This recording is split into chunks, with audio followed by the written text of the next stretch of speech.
안녕하세요, 성형외과 전문의 최한배입니다. 오늘 주제는 코프팅 부작용입니다. 참 싫죠, 부작용. 듣기만 하더라도 참 정말 의사들이 제일 싫어하는 단어인데요, 사실 피해갈 수는 없습니다. 자, 부작용이 뭘까요? 부작용은 간단합니다. 원치 않는 모든 건 다 부작용이에요.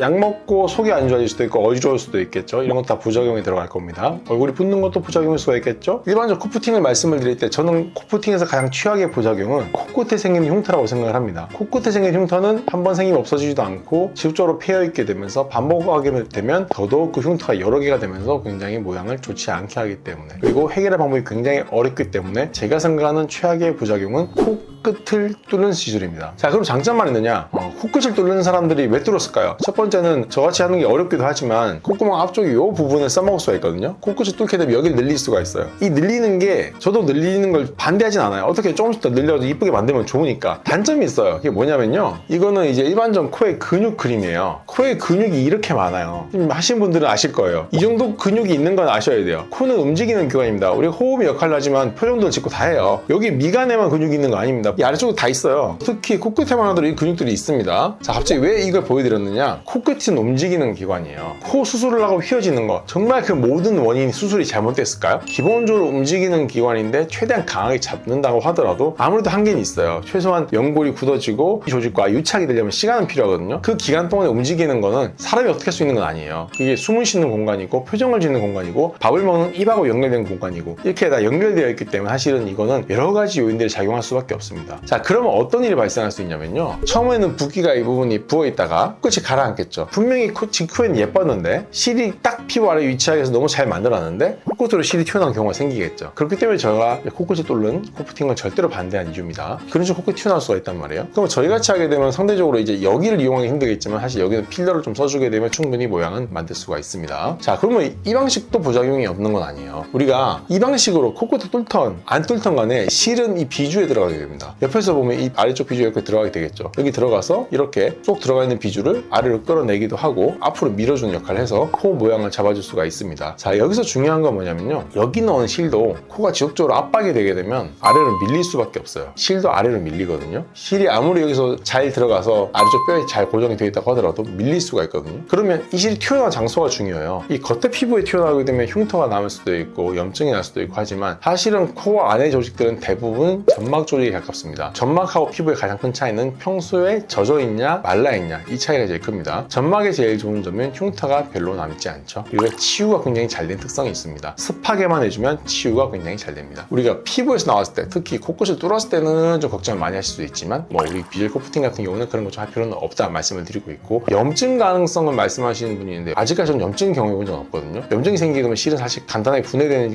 부분이기 때문에 제거는 그렇게 어렵지는 않습니다. 코 등에 있는 실이야 조금 코를 열고 제거할 필요도 있지만 코 비주에 들어간 실들은 크게 열지 않아도 모두 간단히 제거 가능하니까 그 부분은 너무 걱정하실 필요는 없을 것 같습니다. 그 위에 부작용들은 예를 들어서 한 달 정도는 좀 이제 실이 좀 단단하게 버텨준 시기가 있거든요. 그럴 때는 이렇게 이런 표정, 땡기는 표정 좀 짓는 분들은 이거 짓지 않는 게 좋습니다. 이거 지으면 좀 불편할 수 있으니까. 오히려 코 수술하신 분들, 특히 수술했는데 마음에 안 든다든지 수술한 다음에 코끝이 좀 처져 보인다든지 이런 분들에 있어서는 사실은 제가 하는 비주얼 코프팅은 굉장히 간단하게 그 모양을 잡아줄 수가 있습니다. 사실 수술하시고 오신 분들이 좀 많거든요. 수술하시고 코끝 처져 있다, 꼭 만져보고 나중에 얘기해 주시더라고요. 근데 이거 죄송한데 이거 코에 만져지는데 이거 실리콘 아니에요? 물어보면 예 맞아요 하시길래, 근데 왜 지금 와서 말씀을 좀 늦게 해주시냐. 왜냐면 제가 모든 사람 오자마자 코를 만질 수는 없잖아요. 코술을 하셨다고 했으면 제가 안 해드린 건 없는데 좀 미리 말씀해 주시면 좀 더 좋다는 점 좀 더 말씀을 드리고요. 코수술을 했다고 하더라도 이분은 코수술 하신 분은 아니지만 비주얼 코프팅 할 때는 전혀 문제는 없습니다. 왜냐하면 우리가 연골 묶기를 하셨던 안 하셨던 그 부분 다 피해가서 수술하면 되니까요. 그런 부분은 걱정하지 마시고, 오히려 수술하신 분들 같은 경우는 우리 코끝에 연골 묶기가 되어 있고 코끝에 연골 이식이 되는 경우가 많기 때문에 오히려 더 모양은 잘 잡힐 수 있다, 이렇게 생각하시면 될 것 같습니다.